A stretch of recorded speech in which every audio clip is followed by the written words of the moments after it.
आज हम डिटेल में प्रोटीन्स को स्टडी करते हैं। प्रोटीन्स एक रिलेटिवली लॉन्गर आपका है टॉपिक, जिसमें हम शुरू करेंगे अमीनो एसिड से। उसके बाद हमने प्रोटीन्स का स्ट्रक्चर, क्लासिफिकेशन, फंक्शंस, ये चीज़ें देखनी है जिससे आप लोग कुछ हद तक ऑलरेडी फेमिलियर हैं। उसके अलावा जो मेन न्यू टॉपिक्स हैं आपके लिए वो होगा प्रोटीन टारगेटिंग, प्रोटीन प्यूरिफिकेशन और प्रोटीन सीक्वेंसिंग। ये वीडियो आई थिंक काफ़ी लंबी हो जाएगी, but I hope it will help you a lot.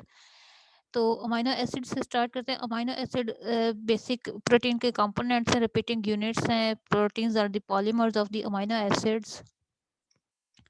Nature में अराउंड 300 अमीनो एसिड्स एग्जिस्ट करते हैं, लेकिन जब प्रोटीन का स्ट्रक्चर देखें तो मेनली वहाँ पर 20 का रोल प्ले हो रहा होता है। जिस तरह से 92 एलिमेंट्स में से जब आप बायोलॉजिकल वर्ल्ड में देखते हैं तो carbon, hydrogen, oxygen, nitrogen, sulphur, phosphorus, इनका नाम लेते हैं। ऑल्दो इनका टोटल नंबर देखें तो 92 है। बिल्कुल इसी तरह से 300 अमीनो एसिड्स पॉसिबल आज तक आइडेंटिफाई हो चुके। लेकिन मोस्टली प्रोटीन्स का स्ट्रक्चर जो जब आइडेंटिफाई किया जाता है तो वहाँ पर ओनली 20 अमीनो एसिड्स वो ज़्यादा देखने में मिलते हैं। इसका जनरल स्ट्रक्चर देखें तो मोस्टली अमीनो एसिड्स एक ही इस बेसिक स्ट्रक्चर को फॉलो कर रहे हैं।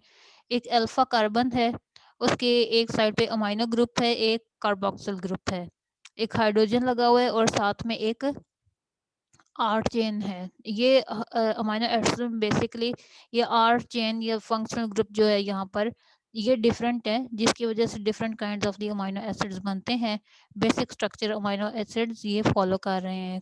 अल्फा कार्बन, उसके साथ एक हाइड्रोजन, एक अमीनो ग्रुप और एक carboxyl group and one R chain.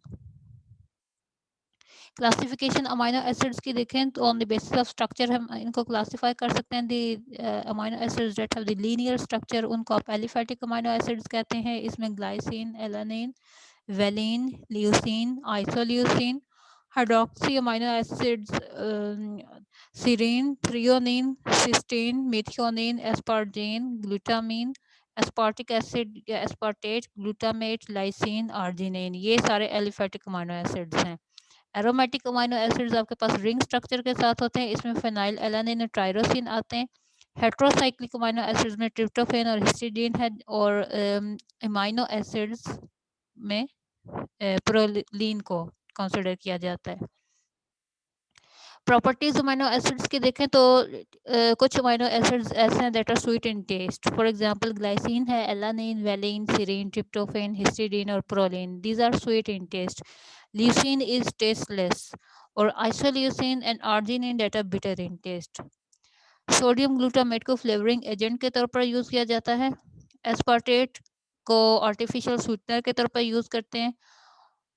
All amino acids उनका मेल्टिंग पॉइंट हाई है, अराउंड 200 या इससे ज़्यादा होता है। All amino acids are soluble in water and alcohol और इनसॉल्युबल होंगे in non polar solvents. Polar solvents में सॉल्युबिलिटी अमीनो एसिड्स की होगी और नॉन पोलर में ये इनसॉल्युबल होंगे। एक बहुत इंपॉर्टेंट चीज़ जो डिस्कस करते हैं अमीनो एसिड के हवाले से, जब भी मोस्टली सॉल्यूशन फॉर्म में अमीनो एसिड्स अपने एक ऐसे फॉर्म में एग्जिस्ट करते हैं कि वहाँ पर पॉजिटिव और नेगेटिव दोनों चार्जेस एग्जिस्ट करते हैं। इस तरह से ये जो डायग्राम नज़र आ रही है, यहाँ पर अमीनो ग्रुप अमीनो ग्रुप था NH2 और कार्बोक्सिल ग्रुप था COOH। अब क्या हुआ, प्रोटॉन डोनेट हो गया, NH3 पॉजिटिव और COO नेगेटिव। एक negative carrying charge functional group हो गया और एक पॉजिटिव कैरिंग। लेकिन क्योंकि ये इक्वल चार्जेस हैं तो they are cancelling each other, balancing each other. तो इस फॉर्म को के यहाँ पर पॉजिटिव और नेगेटिव आइंस दोनों एग्जिस्ट करते हैं, इसको आप ज्विटर आइंस कहते हैं। अमीनो एसिड में ये एक इम्पॉर्टेंट फिनोमिना है कि यहाँ पर सॉल्यूशन में ये अपने ज्विटर आइंस की फॉर्म में एग्जिस्ट करते हैं। अब एक और इम्पॉर्टेंट बात है कि अगर तो सॉल्यूशन में आप एसिड इंक्रीज करते जाते हैं, एसिड ऐड करते जाते हैं, कोई भी एसिड ऐड कर दें, फॉर एग्जांपल हाइड्रोक्लोरिक एसिड है, उससे क्या होगा, पीएच लो होगी। पीएच लो होने की सूरत में अमीनो एसिड्स अपने केटाइनिक फॉर्म में चेंज होना शुरू हो जाते हैं। केटाइन में इस पे ओवरऑल एक पॉजिटिव चार्ज आएगा। ज्विटर आयन की फॉर्म में यहाँ पर नेट चार्ज 0 था, जितना पॉजिटिव चार्ज है उतना ही नेगेटिव है, that are cancelling each other, so net charge यहाँ पर 0 हुआ।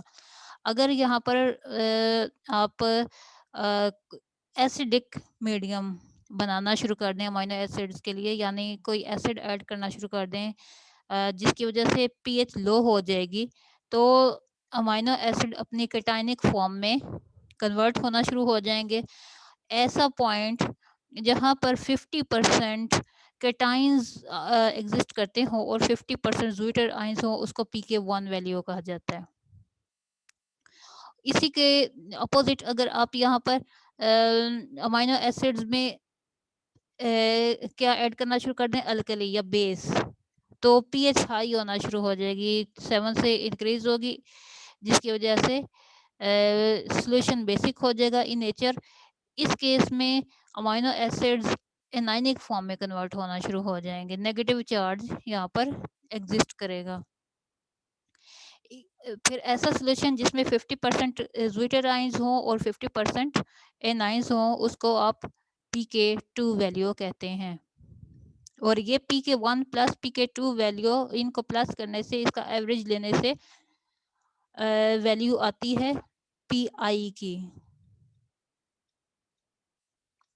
जिसको आइसो इलेक्ट्रिक पॉइंट भी कहा जाता है। फॉर एग्जांपल ग्लाइसिन के केस में देखें, pK1 वैल्यू 2.4 आएगी, यानी कि वो वैल्यू जिस पे 50% ज्विटर आयंस हो और 50% एनाइंस हो। और pK2 वैल्यू ऐसी वैल्यू जिसमें 50% ज्विटर आयंस थे और 50% केटाइंस थे, उन दोनों को प्लस करके आपने इसका एवरेज ले लिया तो 6.1 आया। अब आइसो इलेक्ट्रिक पॉइंट इसका ग्लाइसिन का 6.1 आया।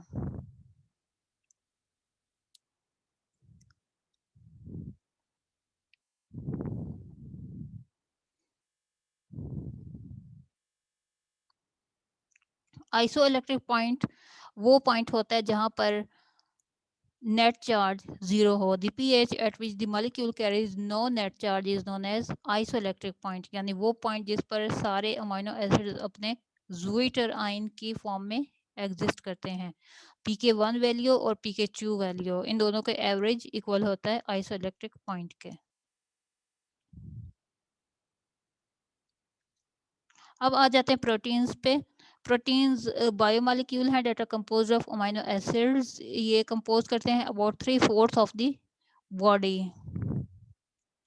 यहाँ पर main components hydrogen, oxygen, nitrogen और कार्बन है। नाइट्रोजन यहाँ पर ज़्यादा इंपॉर्टेंट रोल है, about 16% by weight proteins nitrogen पे कंप्राइज करती हैं।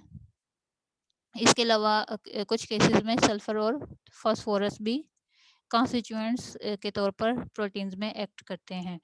अब ये एक अमीनो एसिड है जहाँ पर COOH कार्बोक्सिल ग्रुप है, ये अमीनो ग्रुप है। ये R चेन यहाँ पर डिफरेंट हो सकती है, कुछ भी हो सकती है। और ये दूसरा अमीनो एसिड है सेम, ये अमीनो ग्रुप है, ये कार्बोक्सिल ग्रुप है, और यहाँ पर फंक्शनल ग्रुप या R chain side chain different है। बॉन्ड बनेगा एक अमीनो एसिड का कार्बोक्सिल ग्रुप और दूसरे अमीनो एसिड का amino group. They are taking part in formation of a covalent bond that is known as peptide bond.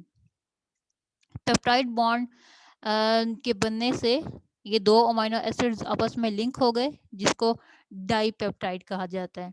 इसी तरह से एक और साथ में ये इस अमीनो एसिड का कार्बोक्सिल ग्रुप और नेक्स्ट आने वाले अमीनो एसिड का अमीनो ग्रुप, वो पेप्टाइड बॉन्ड बनाएंगे। इस तरह से तीन, इसका मतलब है आपके पास इकट्ठे हो जाएंगे amino acids that will be tripeptide. इसी तरह से टेट्रापेप्टाइड और फिर oligopeptide, polypeptide, many amino acids they will combine through peptide bonds. अब एक और इम्पॉर्टेंट चीज़ यहाँ पर सीखने की ये है कि ये अगर 3 अमीनो एसिड्स या कुछ भी कितने भी लेंथ के अमीनो एसिड्स यहाँ पर अटैच हैं, फर्स्ट अमाइनो एसिड का amino group that is available, that is free. इसी तरह से लास्ट अमाइनो एसिड का कार्बोक्सिल ग्रुप इज फ्री।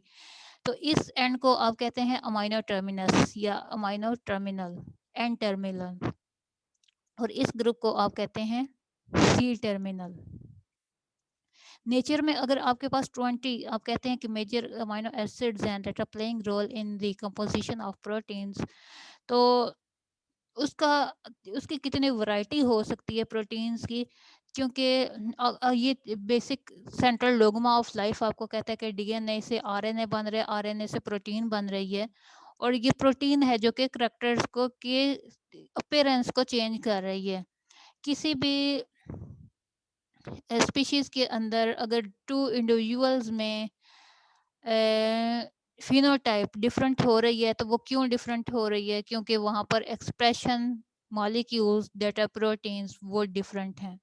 अब आप ये सोचें कि 20 अमाइनो एसिड से डिफरेंट प्रोटीन्स कैसे बन सकती हैं। तो अगर ये ट्राईपेप्टाइड है और हम कंसिडर करें 20 अमाइनो एसिड्स, तो आप ये देखें कि 20 अमाइनो एसिड्स को अगर तीन तीन सीक्वेंस में अरेंज करना है तो इसके कितने पॉसिबल वेज हैं।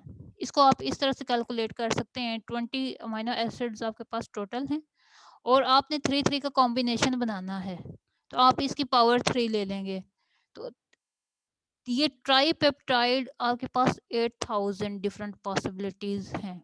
अब आप खुद ही अंदाजा कर लें, 4 5 टेट्रापेप्टाइड और फिर उसके बाद ओलिगोपेप्टाइड्स, पॉलीपेप्टाइड जब आप 20 के कॉम्बिनेशन के साथ बनाएंगे तो वो कितने ज़्यादा वैरायटी वहाँ पर देखने को मिलेगी। इसी तरह से अगर एक पॉलीपेप्टाइड के अंदर 100 अमाइनो एसिड्स हैं, तो 20 अवेलेबल अमाइनो एसिड्स के साथ आप 100 पावर ले लें, उतने कॉम्बिनेशंस यहाँ पर पॉसिबल हैं।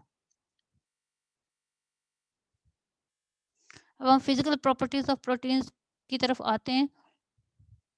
प्रोटीन्स कोलाइडल प्रॉपर्टीज शो करते हैं। ये they have ability to scatter the light in the solution. Molecular weights proteins के ज़्यादा होते हैं, शेप वेरिएबल होती है। फॉर एग्जांपल इंसुलिन है वो ग्लोब्यूलर है, एल्ब्यूमिन है वो ओवल है। आइसो इलेक्ट्रिक पॉइंट जो है पीएच, वो पीएच इन्फ्लुएंस करती है आइसो इलेक्ट्रिक पॉइंट को। फंक्शंस देखें, they have the structural role. जैसे हमने पहले कहा कि बॉडी का थर्ड 3/4 पार्ट वो बना होता है प्रोटीन से।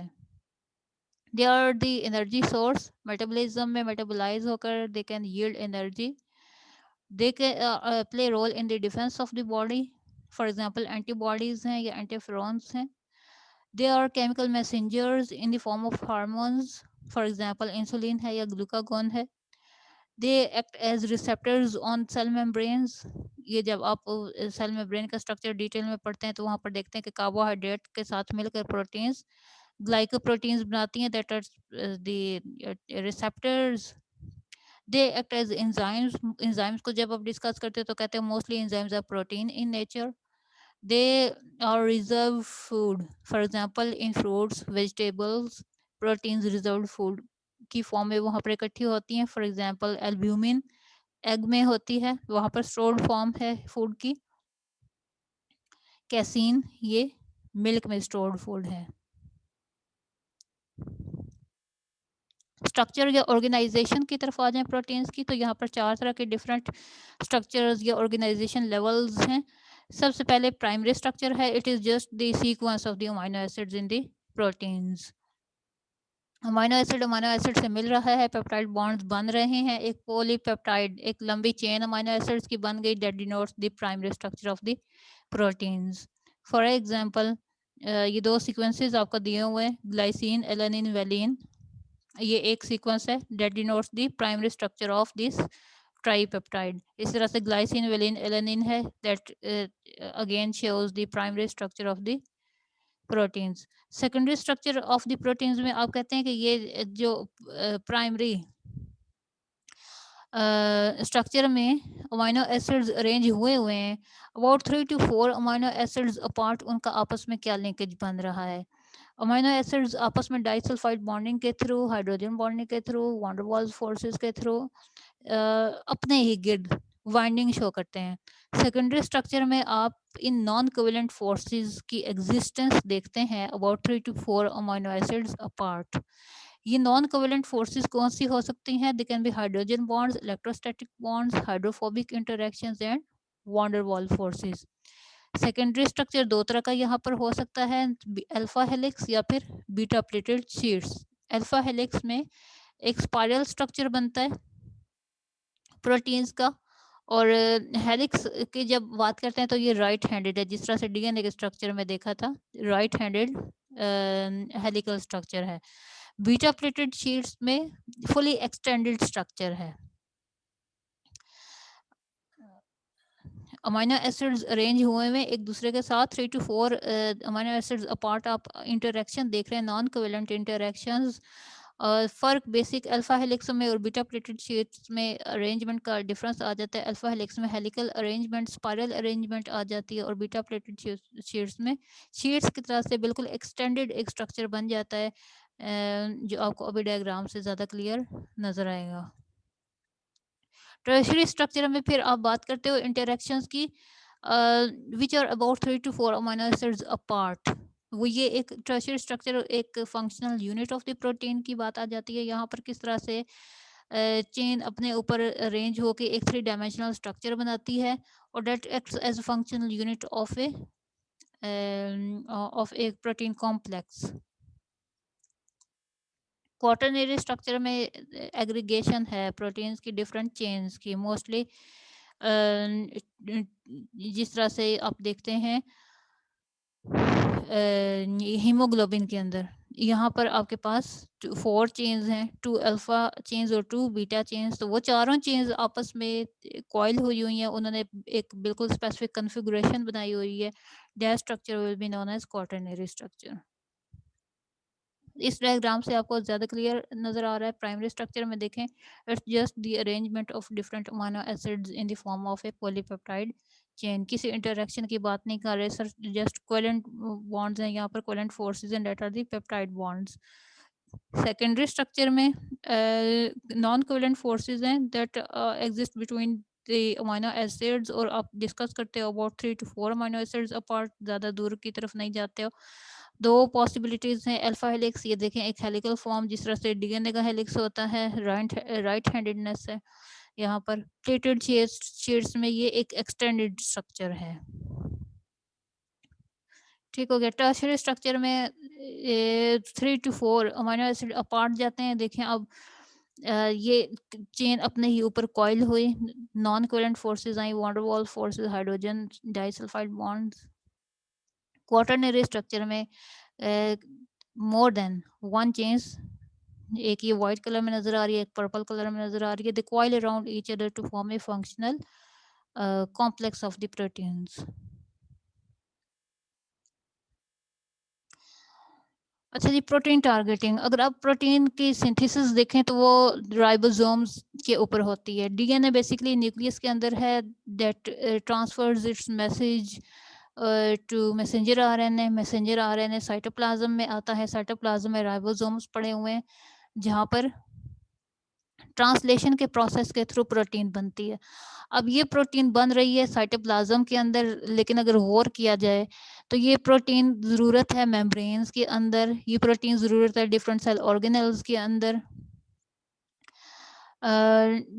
तो साइटोप्लाज्म में बनने के बाद इसको, इस प्रोटीन को जहाँ पर ये ज़रूरत है, एक स्पेसिफिक प्रोटीन को उसके स्पेसिफिक ऑर्गेनेल में पहुंचाने का जो प्रोसेस है, जो मैकेनिज्म है, that is known as protein targeting या प्रोटीन सॉर्टिंग। फॉर एग्जांपल, अगर रिसेप्टर्स के तौर पे प्रोटीन्स ने एक्ट करना है और वो सेल के अंदर बन रही हैं, तो they need to be transferred to translocate to plasma membrane. इसी तरह से अगर डीएनए पॉलीमरेज है, ये एक एंजाइम है जो डीएनए की रेप्लिकेशन में रोल प्ले करता है, तो obviously it should be inside the nucleus. Catalase enzyme that has role in peroxisome. इसी तरह से इंसुलिन है तो ये इन आउटसाइड एग्जिस्ट करेगी। तो ये पर्टिकुलर प्रोटीन को उसके पर्टिकुलर ऑर्गेनेल में पहुंचाने का काम ये पूरा एक phenomena that is known as protein targeting. अब यहाँ पर देखें, ये एक राइबोसोम बाउंड टू ईआर, ये पूरे राइबोसोम्स हैं that are playing role in the synthesis of proteins. इन प्रोटीन्स ने गोल्जी बॉडीज में भी जाना है, इन्होंने लाइसोसोम में भी जाना है, क्लोरोप्लास्ट में भी ज़रूरत है प्रोटीन्स की, पेरोक्सिसोम्स में, माइटोकॉन्ड्रिया में भी। तो अब ये कैसे जाएंगी, प्रोटीन को कैसे पता चलेगा कि मैंने किस ऑर्गेनल में मेरा रोल है? तो ये प्रोटीन्स के अंदर ही कुछ सीक्वेंसेस ऐसे होते हैं जिनको सिग्नल पेप्टाइड्स कहा जाता है। सिग्नल पेप्टाइड्स, ये सिग्नल पेप्टाइड्स इन रिकॉग्नाइज करते हैं कि कौन सी प्रोटीन को किस ऑर्गेनल में जाना है, वहां पर शिफ्ट होना है। ये सिग्नल पेप्टाइड्स किस फॉर्म में है? मोस्टली ये एन टर्मिनल की तरफ होते हैं। पॉजिटिवली चार्ज हाइड्रोफिलिक रीजन हो सकता है एन टर्मिनल के पास। ठीक हो गया। डेट विल डिटरमन, प्रोटीन को खुद ही पता चल जाएगा कि मैंने किस ऑर्गेनल में जाना है, और अगर वो नहीं जाएगी तो डिजीजेस कॉज होंगे डिफरेंट। इसी तरह से 10 to 15 हाइड्रोफोबिक अमीनो एसिड्स हो सकते हैं near the middle of the signal peptide, या फिर स्लाइटली पोलर रीजन होगा नियर द सी टर्मिनल। अब ये signal peptides N terminal, C terminal दोनों पे हो सकते हैं, लेकिन मोस्टली जो ऑब्जर्व किए गए हैं वो एन टर्मिनल पे ऑब्जर्व किए गए हैं। डेट डिटरमन कि उनको किस ऑर्गेनल में जाना है। अपने डेस्टिनेशन के बाद पास पहुंचने के बाद ये सिग्नल पेप्टाइड्स को जनरली क्लीव कर दिया जाता है, सेल इसको क्लीव कर देता है। इस तरह से मेच्योर प्रोटीन्स जो बनती हैं उनमें सिग्नल पेप्टाइड्स नहीं होते, उनका जस्ट यही फंक्शन है कि वो सॉर्ट आउट करें कि उनको कहाँ पर ट्रांसलोकेट करना है। ये सॉर्टिंग दो तरह की होती है, एक है को ट्रांसलेशनल और दूसरी है पोस्ट ट्रांसलेशनल। को ट्रांसलेशनल टारगेटिंग वो है जब सिक्रीटरी प्रोटीन्स बन रही होती हैं, तो एक सिक्रेटरी पाथवे ई आर से गोल्जी ऑपरेटस, और उसके बाद अगर टारगेटिंग कहीं पर हो रही है, उस पाथवे को को ट्रांसलेशनल सिग्नल प्रोटीन टारगेटिंग कहा जाता है। ठीक हो गया। इस केस में क्या होता है, राइबोसोम्स ईआर के साथ अटैच हो जाते हैं। ईआर के साथ अटैच होने का क्या वहां पर मकसद है कि वो जो प्रोटीन नहीं बन रही है, नेसेंट प्रोटीन है, that will be lipidated inside the lumen of the ER, जहां पर मॉडिफिकेशन होगी, पैकेजिंग होगी गोल्जी apparatus की तरफ से होते हुए, फिर ये प्रोटीन अपने टारगेट तक पहुंचा दी जाएगी। और पोस्ट ट्रांसलेशनल टारगेटिंग कहा जाता है उस सॉर्टिंग को, उस ट्रांसपोर्ट को जिसमें प्रोटीन साइटोसोल के अंदर ही बनती हैं और वहां से फिर आगे ऑर्गेनेल्स में पहुंचा दी जाती हैं। देखें, ये साइटोसोल में अमाइनो राइबोसोम्स पड़े हुए थे जहां पर प्रोटीन सिंथेसिस हो रही थी। अब हमने ये प्रोटीन सेल मेम्ब्रेन में सिक्रीशन की फॉर्म में भेजनी है, प्लाज्मा मेम्ब्रेन में इनकॉर्पोरेट करनी है, लाइसोसोम में भेजनी है, या फिर other parts of the endoplasmic reticulum system वहाँ वहाँ पर भेजनी है प्रोटीन। तो क्या होगा, राइबोसोम्स यहाँ एंडोप्लाज्मिक रेटिकुलम ईआर के साथ अटैच हो जाएंगे और डायरेक्टली प्रोटीन बनती जा रही है और वो ईआर के ल्यूमन में रिलीज हो रही है, जहाँ पर मॉडिफिकेशन कुछ हो रही है। उसके बाद ईआर के बाद गोल्जी apparatus के पास भेज दी जाएगी जहाँ पर पैकेजिंग होगी, और पैकेजिंग के बाद ये गोल्जी apparatus यहाँ सेल एक्सटीरियर सिक्रीशन की फॉर्म में रिलीज करेगा प्रोटीन को, प्लाज्मा मेम्ब्रेन में इनकॉर्पोरेट करेगा या लाइसोसोम में भेजेगा, या फिर other parts of the endomembrane system यहाँ पर भेजेगा। ये आपके पास को ट्रांसलेशनल ट्रांसपोर्ट है। जैसे जैसे बन रही है वैसे वैसे ईआर और गोल्जी apparatus के थ्रू ये आगे डिस्ट्रीब्यूट होती जा रही है। ऑन दी अदर हैंड, वो प्रोटीन्स जो माइटोकॉन्ड्रिया, पेरोक्सिसोम, क्लोरोप्लास्ट या न्यूक्लियस में जानी है, वो साइटोसोल के अंदर बनती है, इसको पैकेजिंग की ज़रूरत नहीं है। और ये डायरेक्टली साइटोसोल से बनने के बाद पोस्ट ट्रांसलेशनल जब ट्रांसलेशन कंप्लीट हो जाती है, उसके बाद इसको ट्रांसपोर्ट कर दिया जाता है माइटोकॉन्ड्रिया, पेरोक्सिसोम, क्लोरोप्लास्ट या न्यूक्लियस की तरफ। ये कौन डिटरमाइन करेगा? सिग्नल पेप्टाइड्स, जो कि मोस्टली एन टर्मिनस पे आपको बताया वहाँ पर लगे होते हैं, वो डिटरमाइन करेंगे कि माइटोकॉन्ड्रिया में जाना है बनने वाली प्रोटीन में, पेरोक्सिसोम में या क्लोरोप्लास्ट में या न्यूक्लियस में। तो ये दो तरह की प्रोटीन टारगेटिंग या सॉर्टिंग होती है। I hope it's clear. Protein folding को देखें तो ये इस पर मोस्टली जो फंक्शनल यूनिट्स हैं प्रोटीन्स के, वो एंजाइम्स हैं या कोई भी रोल प्ले कर रही है प्रोटीन, तो वो सिंगल पॉलीपेप्टाइड्स लॉन्ग चेन्स की फॉर्म में नहीं पड़ी हुई, बल्कि एक थ्री डायमेंशनल कॉन्फ़िगरेशन है, जिसकी वजह से क्या होता है, उसका वर्क डिटरमिन होता है, इसने क्या काम करना है। एक तो उसका सीक्वेंस इम्पॉर्टेंट है, सीक्वेंस के बाद उसकी फोल्डिंग भी इम्पॉर्टेंट है। अगर प्रोटीन की डीनेचरेशन हो जाए, अब डीनेचरेशन में आप प्रोटीन का सीक्वेंस चेंज नहीं कर रहे, उसकी फोल्डिंग चेंज कर रहे हैं, तो डीनेचरेशन की वजह से क्या होता है, एंजाइम डीएक्टिवेट हो जाते हैं। इट मीन्स कि अलॉन्ग सीक्वेंस ये फोल्डिंग का जो प्रोसेस है ये भी एक्यूरेट होना चाहिए, then protein will be fully functional और वो एक्यूरेट अपना वर्क परफॉर्म कर सकती है। अगर सीक्वेंस में चेंजिंग आ जाती है due to mutation in DNA, या फिर फोल्डिंग में चेंजिंग आ जाती है ड्यू टू द एनवायरनमेंट, तो प्रॉपरली फंक्शन प्रोटीन का नहीं होगा। और इसमें आप उसी चीज़ की रेपिटेशन करते हैं। प्राइमरी स्ट्रक्चर है, प्राइमरी स्ट्रक्चर में ये देख लें आप, अमीनो एसिड का सीक्वेंस है जस्ट। सेकेंडरी स्ट्रक्चर में फोल्डिंग स्टार्ट हो जाती है, यहाँ अल्फा हेलिक्स बन रहे हैं या फिर ये बीटा प्लेटेड शीट्स की फॉर्म में फोल्डिंग है। टर्शियरी स्ट्रक्चर में थ्री डायमेंशनल एक फंक्शनल यूनिट बन जाता है प्रोटीन का, और क्वाटरनरी स्ट्रक्चर में डिफरेंट चेन्स आपस में मिलकर एक पूरा फंक्शनल कॉम्प्लेक्स बनाती हैं। ये इसका फोल्डिंग पैटर्न है प्रोटीन का। डिफरेंट फैक्टर्स इफेक्ट कर सकते हैं इस फोल्डिंग को, for example electric and magnetic fields हैं, टेम्परेचर है, पीएच है, केमिकल्स हैं, स्पेस की लिमिटेशन हो सकती है, और molecular crowding, they all effect the folding process of the proteins. For example अगर एक्सट्रीम टेम्परेचर्स आ जाते हैं तो वो प्रोटीन्स की स्टेबिलिटी को इफेक्ट करते हैं, उसको डीनेचर करते हैं। हाई टेम्परेचर आपको पता है कि ये डीनेचरेशन कॉज करता है। इसी तरह से एक्सट्रीम पीएच है, मैकेनिकल फोर्सेस हैं, केमिकल डीनेचरेंट्स केमिकल्स हैं फॉर एग्जांपल, ये भी प्रोटीन्स को डीनेचर करते हैं। अब यहाँ पर होता क्या है, डीनेचरेशन में प्रोटीन्स अपना टर्शियरी और सेकेंडरी स्ट्रक्चर मेंटेन नहीं कर पाती और एक रैंडम कॉइल की फॉर्म अडॉप्ट कर लेती हैं। कुछ प्रोटीन्स ऐसी हैं जो डीनेचरेशन के बाद अपने आप को अगेन फोल्डिंग उसकी करेक्ट कर लेती हैं। कुछ ऐसी प्रोटीन्स हैं जो हार्ड इफेक्ट से बचाने के लिए यूज होती हैं, उनको हीट शॉक प्रोटीन्स या शेफरॉन्स कहा जाता है।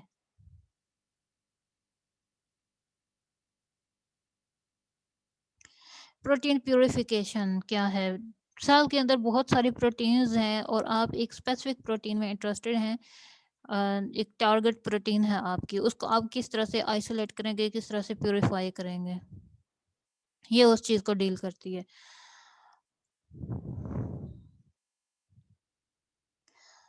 प्यूरिफिकेशन की क्यों जाएगी? इसके पर्पसेस क्या हो सकते हैं? It is important for the characterization of the function. क्या काम है उस प्रोटीन का? जब आप प्रोटीन आइसोलेट करेंगे तभी आपको अंदाज़ा होगा। स्ट्रक्चर उसका डिटरमाइन करने के लिए, इंटरेक्शन स्टडी करने के लिए बाकी प्रोटीन्स के साथ आप किसी भी प्रोटीन को आइसोलेट करते हैं। प्रोटीन आइसोलेशन के दो एम्स हो सकते हैं, दो पर्सपेक्टिव्स हैं, आप उनको नज़र में रखते हुए प्योरिफिकेशन करते हैं। एक है प्रिपरेटिव प्योरिफिकेशन। इस प्रिपरेटिव प्योरिफिकेशन का एम होता है कि आपने एक लार्ज स्केल पे large quantity of a certain protein purify करनी होती है कमर्शियल पर्पस के लिए। फॉर एग्जांपल एंजाइम लैक्टेज है, या फिर न्यूट्रिशनल प्रोटीन्स हैं, या फिर बायोफार्मास्यूटिकल्स हैं, जिस तरह से इंसुलिन है। ये एक बड़ी तादाद में, बड़ी मिकदार में, क्वांटिटी में आपको आइसोलेट करनी होती हैं, प्यूरिफाई करनी होती हैं। That in that case you will use the term of preparative purification. और एक एनालिटिकल प्यूरिफिकेशन होती है जिसमें आप एक small amount of the protein को आइसोलेट करते हो और उसका पर्पस होता है उस प्रोटीन के आइडेंटिफिकेशन, क्वांटिफिकेशन और structure, post translation modification, function, ये सारे पर्पसेस होते हैं एनालिटिकल प्यूरिफिकेशन के। जब भी किसी प्रोटीन को प्यूरिफाई किया जाएगा तो उसके 4 स्टेप्स आएंगे। Number 1 extraction, number 2 precipitation and differential stabilization, number 3 ultra centrifugation and 4th chromatographic methods वहाँ पर परफॉर्म किए जाएंगे। एक्सट्रैक्शन का क्या मतलब है कि कोई भी सेल है, कोई भी टिश्यू है, कोई भी ऑर्गेनिज्म है, उसमें से बेसिकली आपने करना क्या है, वहाँ से प्रोटीन को बाहर सेल से निकालेंगे तभी आगे कुछ प्रोसेस बढ़ेगा ना। तो उसके डिफरेंट तरीके होते हैं। Repeated freezing and thawing, sonication, homogenization by high pressure या परमेबलाइजेशन या फिर ऑर्गेनिक सॉल्वेंट्स, ये सारे के सारे processes हैं that can be used for the extraction of the proteins from the cell or the tissue or the organism। इनमें सबसे ज़्यादा बेटर सोनिफिकेशन समझा जाता है, that is the use of the high sound waves to break the cell membranes, ताकि proteins वहाँ से extract हो जाएं। अब ये इसमें इन सब मेथड्स में से आपने कौन सा यूज करना है, it depends upon the nature of the protein you want to isolate, उसकी फ्रेजाइलिटी कितनी है, कितनी वो नाजुक है कि वो कौन सा मेथड बर्दाश्त कर सकती है मोस्टली। लेकिन आपको बताएगा यहाँ पर सोनिकेशन का प्रोसेस यूज होता है। दूसरा स्टेप आपके पास प्रेसिपिटेशन और डिफरेंशियल सोलिबलाइजेशन का आ जाता है। देखिए ये सारी प्रोटीन्स हैं, यहाँ डिफरेंट कलर में जो डॉट्स नज़र आ रहे हैं, each colour denotes a different protein. आपको इसमें से सिर्फ एक प्रोटीन, अपने टारगेट प्रोटीन को आइसोलेट करना है। तो पहले नंबर पे आपने सब प्रोटीन्स को एक्सट्रैक्ट कर लिया, वो एक मिक्सचर ऑफ द प्रोटीन्स है। अब आपने ऐसे स्टेप्स इख्तियार करने हैं कि जाते-जाते एंड पे आपके पास एक प्रोटीन, एक टारगेट प्रोटीन बच जाए। तो दूसरा स्टेप आपके पास प्रेसिपिटेशन और डिफरेंशियल सोलिबलाइजेशन का है। इसमें एक रूल है कि जिस तरह सॉल्ट की कंसंट्रेशन ज़्यादा होती जाती है, वैसे-वैसे प्रोटीन की सॉलिबिलिटी कम होती जाती है। इस रूल को इस्तेमाल करते हुए और हर प्रोटीन की सॉलिबिलिटी एक कंसंट्रेशन ऑफ द सॉल्ट पे डिफरेंट होगी। तो आप सॉल्ट की कंसंट्रेशन डिफरेंट करते जाते हैं और स्पेसिफिक प्रोटीन्स को आइसोलेट करते जाते हैं। इस तरह से अब क्या हुआ, एक पूरे जो एक बल्क ऑफ द प्रोटीन्स था वो फ्रैक्शंस में कन्वर्ट हो गया। ये देखें डिफरेंट सॉल्ट कंसंट्रेशन पे डिफरेंट प्रोटीन्स आइसोलेट हो रही हैं। नीचे जो पेलेट के फॉर्म में प्रोटीन्स होंगी उनको आप प्रेसिपिटेट की टर्म यूज़ करते हैं और बाकी जो लिक्विड पोर्शन है उसको आप सुपरनेटेंट कहते हैं। तो टाइम के ये कंसंट्रेशन ऑफ द सॉल्ट के साथ-साथ देखें यहाँ पर ब्लैक कलर की प्रोटीन के प्रेसिपिटेट्स दिखाए हुए हैं आपको, क्योंकि यहाँ पर सॉल्ट की कंसंट्रेशन कुछ और थी। यहाँ पर रेड कलर की प्रोटीन्स के आपको दिखाए हुए प्रेसिपिटेट, बिकॉज यहाँ पर सॉल्ट की कंसंट्रेशन कुछ और थी और सॉल्ट की कंसंट्रेशन चेंज होने के साथ साथ डिफरेंट कंसंट्रेशन पर डिफरेंट प्रोटीन सॉलिबिलिटी शो करेंगी और कुछ प्रेसिपिटेट की फॉर्म में अलग होते जाएंगे। तो अब आपने इस स्टेज पे बेसिकली किया है, डिफरेंट फ्रैक्शंस आपने प्रोटीन्स की तैयार कर ली। अब आपके टारगेट प्रोटीन या इस ट्यूब में है या इस ट्यूब में है या फिर इस ट्यूब में है। जब आपको पता चल जाता है कि टारगेट प्रोटीन किस ट्यूब में है तो बाकी 2 ट्यूब्स को आप क्या करेंगे, उनको यहीं पर कैंसल कर देंगे, आपका काम कम हो गया। आपने बिल्कुल अपने प्रोसेस को नैरो करते हुए एक बिल्कुल बल्क ऑफ द प्रोटीन्स था उसमें से एक प्रोटीन आइसोलेट करनी है। तो यहाँ पर फॉर एग्जांपल आपको पता चल जाता है कि आपकी टारगेट प्रोटीन जिसको आप अलग करना चाह रहे हैं वो 3rd ट्यूब में है। आपने क्या करना है, उसको सेंट्रीफ्यूज करना है।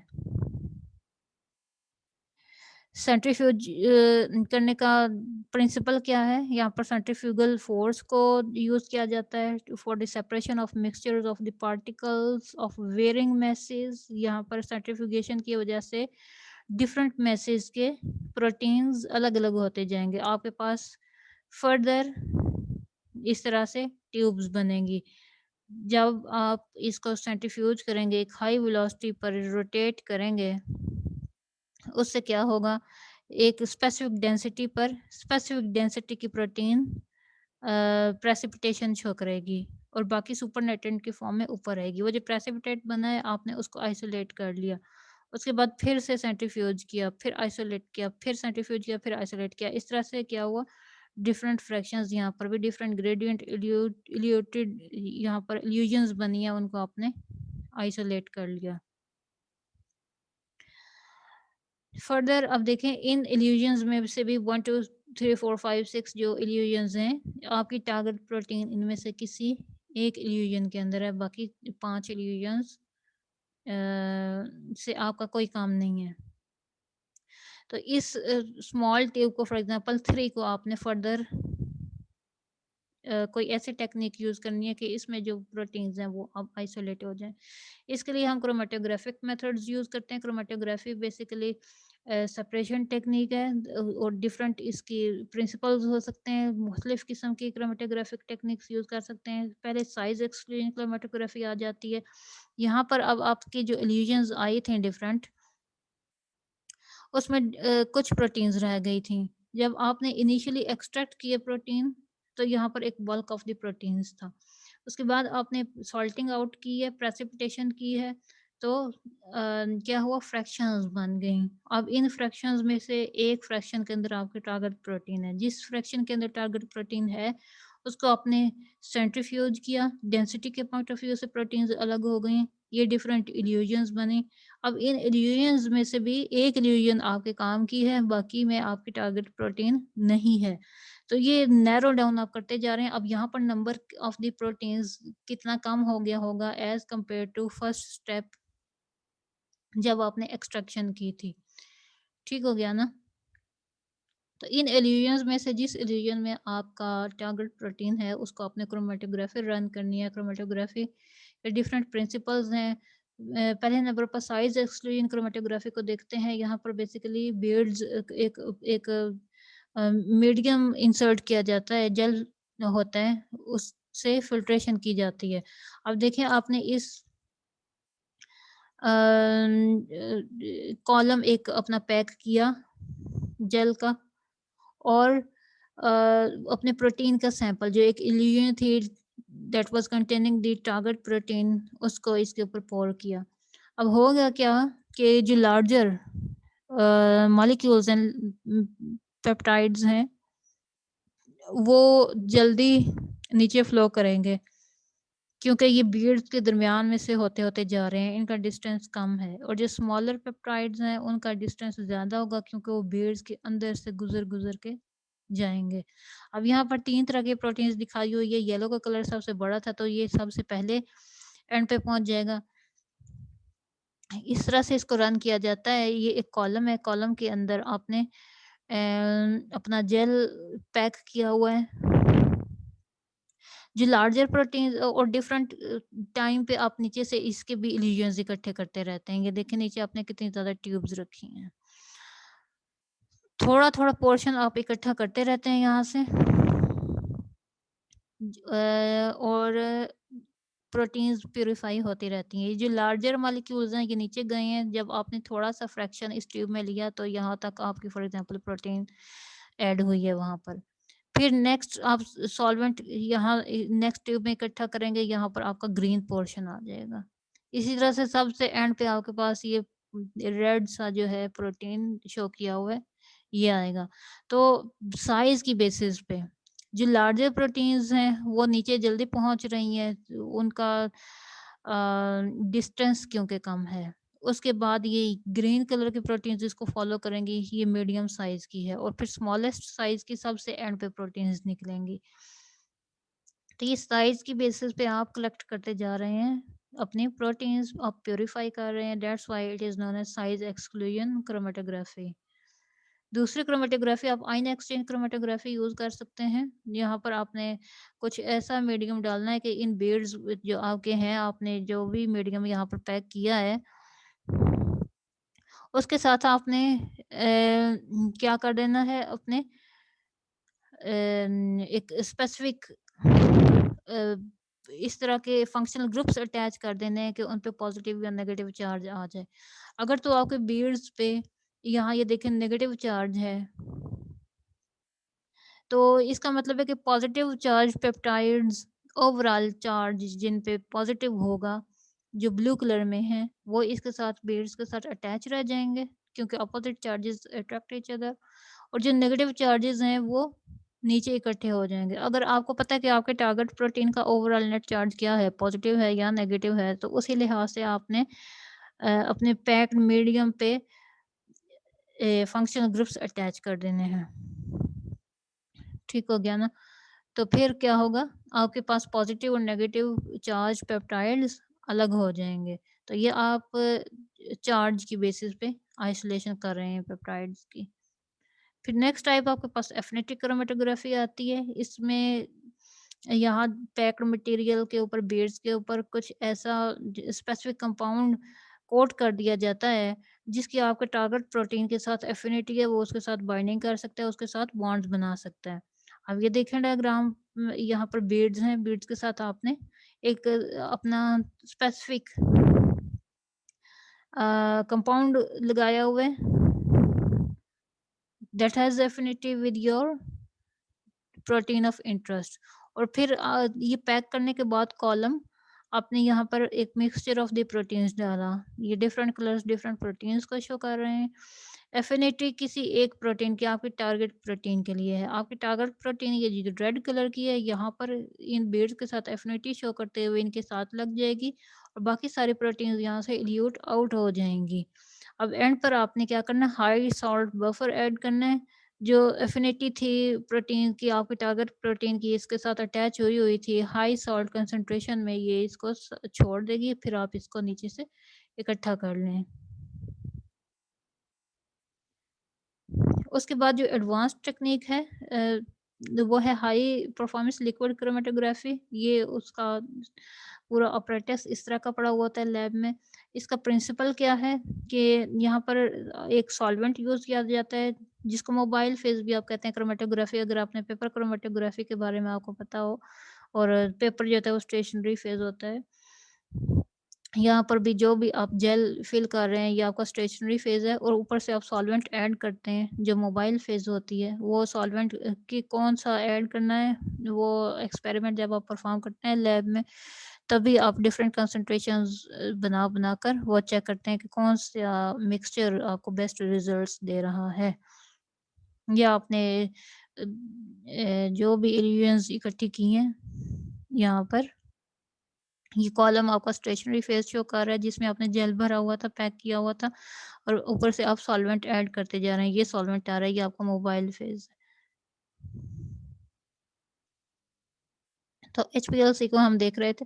यहाँ पर एचपीएलसी सॉल्वेंट एक बॉटल है, ये एचपीएलसी पंप है, फिर इंजेक्टर है जहाँ पर आप अपना सैंपल लोड करते हैं और ये एचपीएलसी कॉलम है।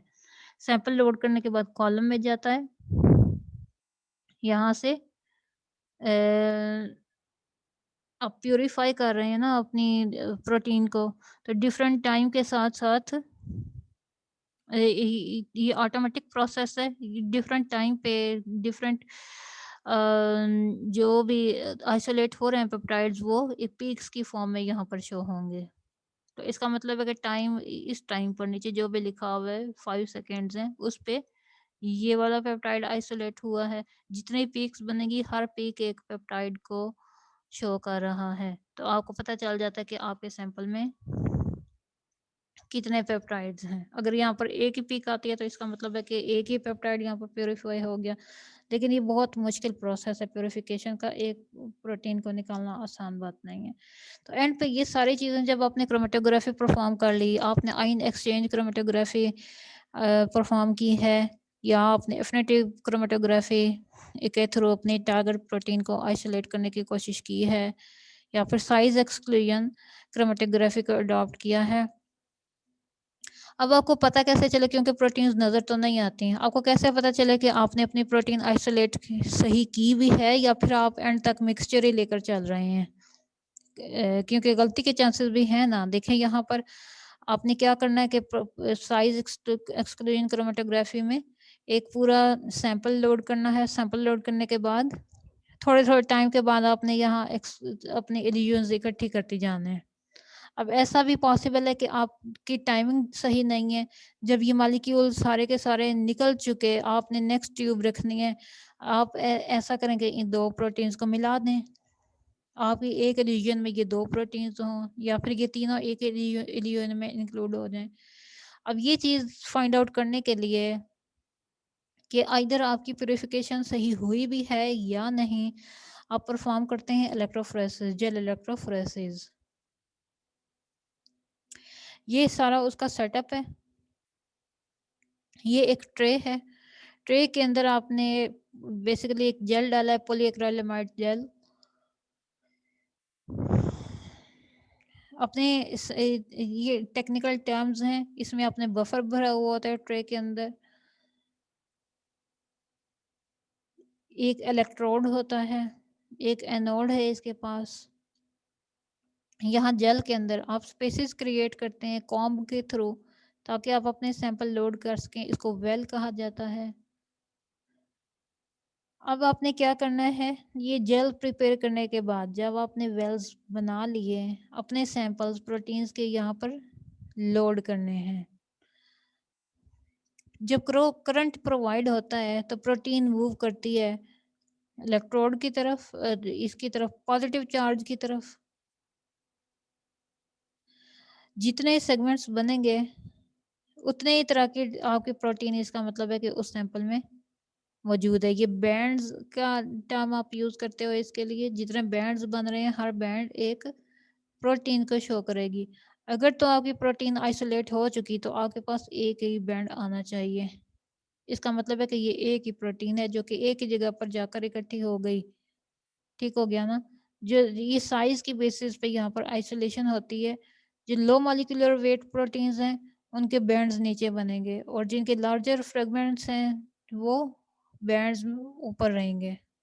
ठीक हो गया? जो स्मॉलर फ्रेगमेंट्स हैं, वो जल्दी डिस्टेंस यहाँ तय करके बैंड्स उनके बॉटम पे मिलेंगे और जो लार्जर फ्रेगमेंट्स हैं, उनके टॉप पे मिलेंगे।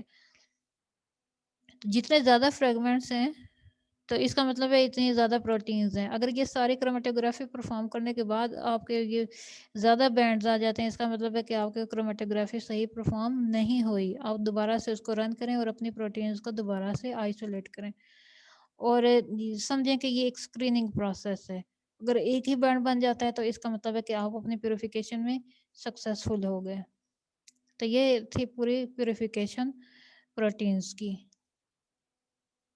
जिसमें आपने एक बल्क ऑफ द प्रोटीन्स, एक मिक्सचर ऑफ द प्रोटीन्स जो भी सेल के अंदर होती हैं, टिश्यू के अंदर, उनमें से एक टारगेट प्रोटीन को आइसोलेट करना था। मैं फिर से रिवाइज कर देती हूँ। आपने एक टारगेट प्रोटीन को निकालना चाहते हैं किसी भी सेल से या टिश्यू से या ऑर्गेनिज्म से। आपके पास 4 स्टेप्स हैं उसके। सबसे पहले एक्सट्रैक्शन। एक्सट्रैक्शन के का बुनियादी मकसद है कि आपने उसकी सेल मेम्ब्रेन या प्लांट के केस में सेल वॉल उसकी ब्रेक करनी है और प्रोटीन्स को बाहर निकालना है सेल से। उसके लिए डिफरेंट मेथड्स हैं। सोनिकेशन है, होमोजेनाइजेशन है, प्रेशर के एप्लीकेशन से या परमिएबिलाइजेशन है, ऑर्गेनिक सॉल्वेंट से, freezing and thawing again and again कर सकते हैं। ये कौन सा मेथड चूज़ करेंगे, इट विल डिपेंड कि आपकी टारगेट प्रोटीन की फ्रेजाइलिटी कितनी है। और मोस्ट कॉमनली यूज्ड प्रोसेस इनमें सोनिकेशन है, यानी कि एप्लीकेशन ऑफ साउंड वेव्स।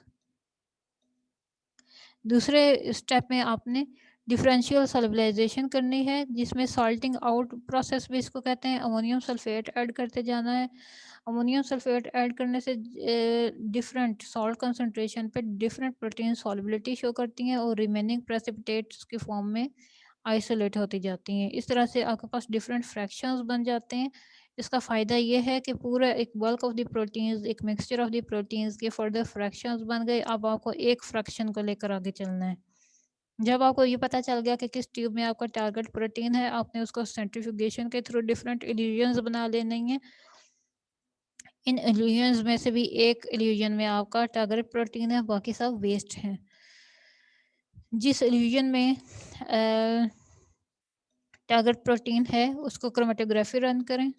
आप देखें यहाँ ये इस इल्यूजन में आपके पास 3 या 4 प्रोटीन्स रह चुकी हैं। अगर यही क्रोमैटोग्राफी आप इनिशियल एक्सट्रैक्शन के बाद ही शुरू कर देते हैं, तो वहाँ तो थाउज़ेंड्स ऑफ द प्रोटीन्स हैं। उनकी आइसोलेशन क्रोमैटोग्राफी से पॉसिबल नहीं है। तो इस एक इल्यूजन की आपने क्रोमैटोग्राफी परफॉर्म की, depending upon the availability of the facility, कौन सी क्रोमैटोग्राफी आपके इंस्टीट्यूट में अवेलेबल है, कौन सी आपके पर्पस को सही फुलफिल कर रही है। आप इनमें से एक टेक्निक यूज़ करते हैं क्रोमैटोग्राफी की, साइज़ की बेसिस पे आइसोलेट कर सकते हैं, जिसको साइज़ एक्सचेंज क्रोमैटोग्राफी कहते हैं। चार्ज की बेसिस पे अलग कर सकते हैं, जिसको आयन एक्सचेंज क्रोमैटोग्राफी कहते हैं। फिर अगर किसी स्पेसिफिक कंपाउंड के साथ, किसी स्पेसिफिक मॉलिक्यूल के साथ अगर प्रोटीन की एफिनिटी है, उसके साथ बाइंड हो जाती है, उस बेसिस पे एफिनिटी क्रोमैटोग्राफी परफॉर्म कर सकते हैं, या फिर हाई परफॉर्मेंस लिक्विड क्रोमैटोग्राफी, ये जो रिसेंट टाइम में यूज़ हो रही है, उसको यूज़ कर सकते हैं। अब ये क्रोमैटोग्राफी रन करने के बाद आपने इंश्योर करना है कि आपकी प्रोटीन प्योर प्योर हुई भी है, या अभी तक आप मिक्सचर ही लेकर चल रहे हैं। उसके लिए आपने इलेक्ट्रोफोरेसिस परफॉर्म करनी है, जो कि बैंड्स के फॉर्म में आपको ये इंडिकेट करेगा कि आपके पास प्रोटीन प्यूरिफाई हो चुकी, या फिर अभी क्रोमैटोग्राफी दोबारा से आपको रन करनी है। ठीक हो गया, ये प्यूरिफिकेशन यहाँ पर कंप्लीट हो जाती है। नेक्स्ट हम सीक्वेंसिंग की तरफ आते हैं। किसी भी एक पेप्टाइड एक प्रोटीन है आपके पास, आपने उसकी सीक्वेंसिंग करनी है, आपको उसका सीक्वेंस नहीं पता, तो वो आप कैसे करेंगे? इसके भी डिफरेंट मेथड्स हैं। सबसे पहले आपके पास आता है एडमन डिग्रेडेशन प्रोसेस। अभी आपने बात की थी कि पेप्टाइड चेन के 2 टर्मिनल्स होते हैं, एक एन टर्मिनल कहा जाता है, दूसरे को सी टर्मिनस कहा जाता है। तो इस एडमन डिग्रेडेशन प्रोसेस का, एडमन सीक्वेंसिंग का बेसिक रूल ये है कि आप एक लेबल यूज़ करते हैं एन टर्मिनस पे जाके जो लगता है, ठीक हो गया? और फिर उस लेबल्ड एक अमीनो एसिड को आप आइसोलेट कर लेते हैं। ये देखें, ये आपके पास एक पूरा पेप्टाइड चेन है। इसके पहले ये जो ब्लू कलर का था, इसके साथ आपने ये लेबल लगा दिया, और फिर क्या किया, इसको आइसोलेट कर लिया बाकी पेप्टाइड चेन से। और आइसोलेशन के बाद ये जब एक अमीनो एसिड अलग हो गया, तो उसका क्रोमैटोग्राफी या फिर इलेक्ट्रोफोरेसिस वगैरह से आइडेंटिफाई कर लिया। इस तरह एक-एक करके आपने लेबल करते जाना है, इस अमीनो एसिड को आइसोलेट करता जाना है पेप्टाइड चेन से, और एंड पे आपके पास क्या आ जाएगा, पूरा सीक्वेंस आ जाएगा। ये जो लेबल है, ये है क्या? ये बेसिकली फिनाइल थायोकार्बोमाइल एडमन क्या कहते हैं, रिएजेंट, एडमन रिएजेंट होता है, जिसको फिनाइल आइसोथायोसाइनेट कहते हैं। इसी को एडमन रिएजेंट भी कहते हैं। इसको बेसिकली यहाँ आप लेबल कर रहे हैं।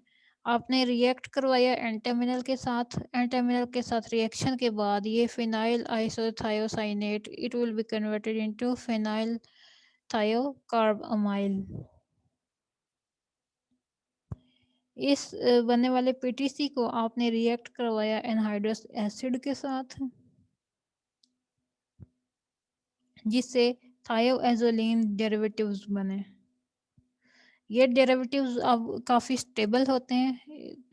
ऐसा ना हो ना कि आप लेबल करें और लेबलिंग के साथ ही कुछ ऐसा प्रोडक्ट बने कि वो रहे ही ना, स्टेबल ही ना हो, आप उसको आइडेंटिफाई कैसे करेंगे? तो ये थायोएज़ोलीन जो डेरिवेटिव बन रहा है, इट इज़ क्वाइट स्टेबल, जिसके साथ अमीनो एसिड लगा हुआ है, और फिर इसको आइसोलेशन के बाद आप एचपीएलसी से या किसी भी क्रोमैटोग्राफिक टेक्निक को यूज़ करते हुए आइडेंटिफाई कर लेते हैं। तो ये एडमन डिग्रेडेशन इसको इसलिए कहते हैं कि इसके बाद पेप्टाइड चेन को तो आप डिग्रेड कर चुके, एक-एक अमीनो एसिड आपने आइसोलेट कर लिया और उसको आइडेंटिफाई किया।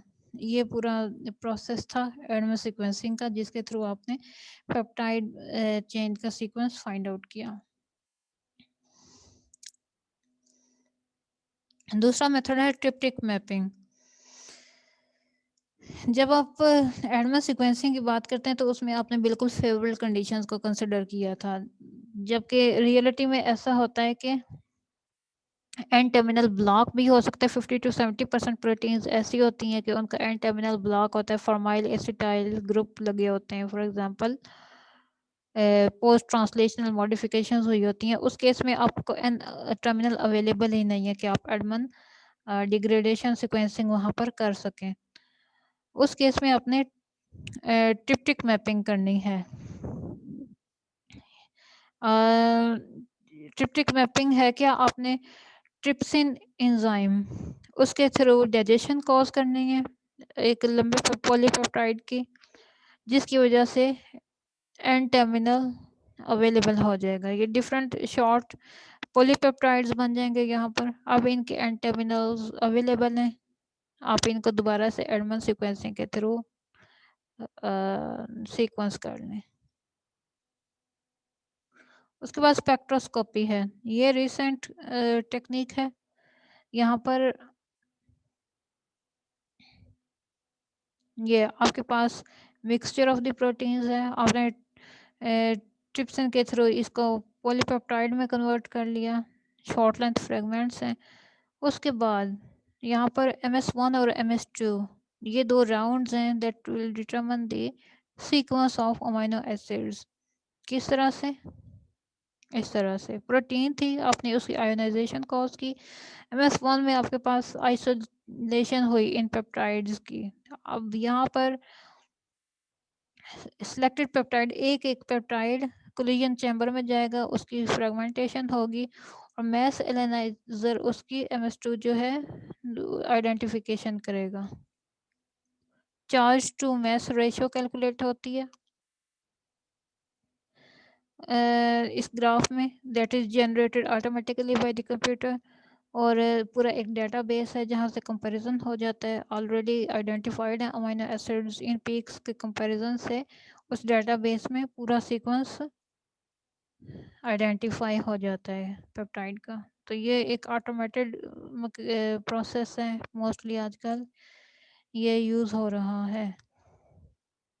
तो this was all about the protein section.